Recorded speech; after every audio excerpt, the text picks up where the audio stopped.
السلام يا مهدي، يا وعدنا الصادق، يا صادق الوعد. طبعا هاي افكار علي المياحي. تتذكرون مرة من قال، وانا نشرت هذا المقطع مالته، من يقول يا بسوي ثوابت عزرائيل، حتى عزرائيل من يجي يقبض روحك يستحي منك.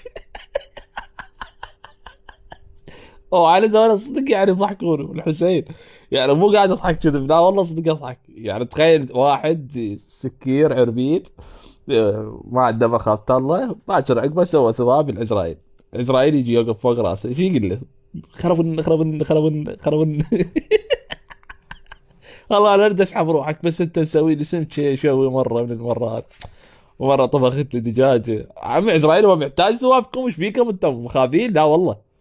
وعلى فد مجتمع شافط، والحسين شافط، مسوي ذباب العزرائيل سالمين.